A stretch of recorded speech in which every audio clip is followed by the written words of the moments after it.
Alright, look, we're not doing the joke, okay? We're not doing it. We all want to, but we can control ourselves. Okay, fine, just this once. All together now.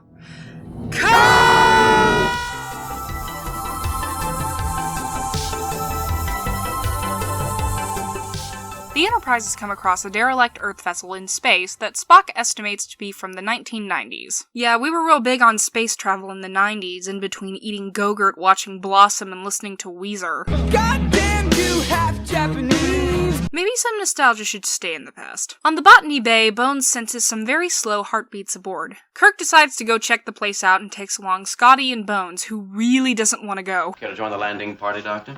Well, if you're actually giving me a choice, I'm not. You ready, Bo? No. Kirk also orders the ship's historian, Lieutenant McGivers, to join the party. Fine, I guess I'll work for a change. On the other ship, the Enterprise finds humans frozen in suspended animation. Wait, humans from the 90s getting frozen and waking up in the future?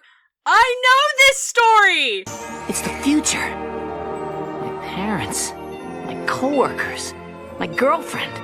I'll never see any of them again. Yahoo!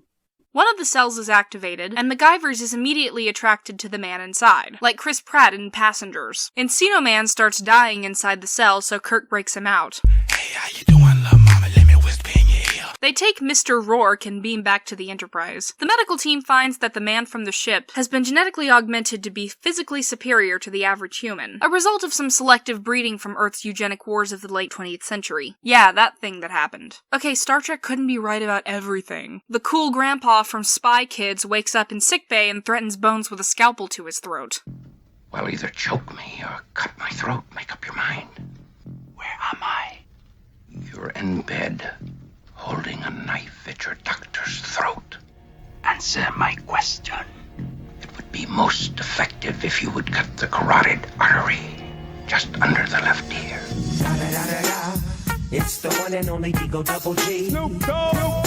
The man introduces himself to Kirk and Bones as simply Khan, and requests that his fellow shipmates be revived. Kirk says that they'll do so once they reach the nearest starbase. Khan asks if he may see some technical manuals on the Enterprise. Kirk and Bones see absolutely nothing suspicious about this and let him. Because men are stupid. Spock reveals that historically the augments behaved less like Superman and more like Alexander the Great or Napoleon. They were ruthless subjugators determined to conquer and rule, but the augments were too ambitious and fought amongst themselves. When all was said and done, all the augments had defeated themselves, except for 80 or 90 individuals who'd gone missing.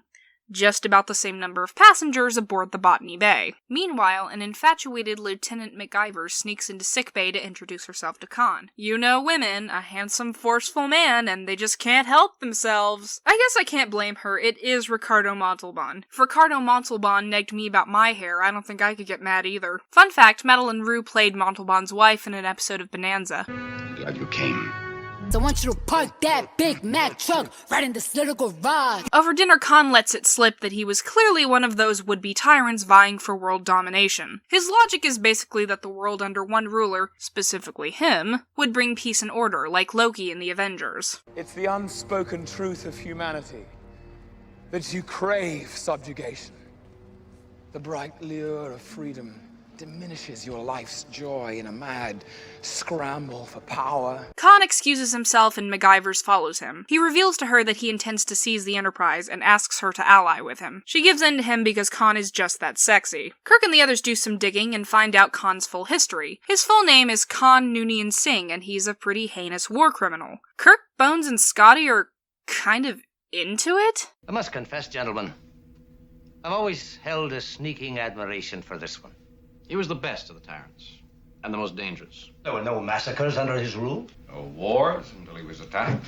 Meanwhile, Spock's sitting there like, what the actual fuck, you guys? Gentlemen, this romanticism about a ruthless dictator is... Mr. Spock, you misunderstand us. We can be against him and admire him all at the same time.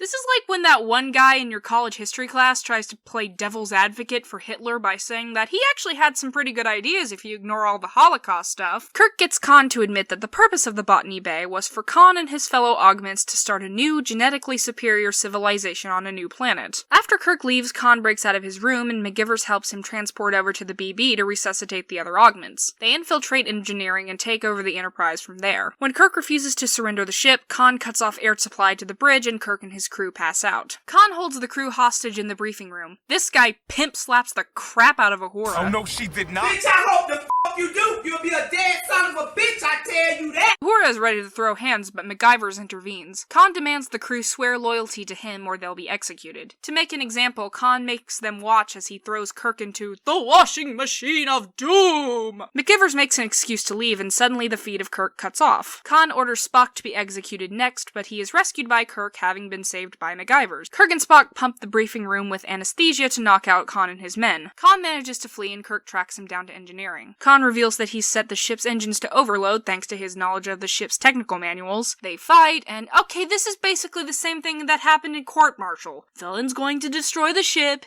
he and Kirk have a fight in engineering, obvious stunt doubles are obvious, Kirk gets lucky and wins and saves the ship. Laziness. Though to this episode's credit, Court Martial didn't have Kirk scissoring someone's face. Kirk holds trial and decides to maroon Khan and the augments onto Alpha Ceti 5, a barren planet for them to settle and start their own society.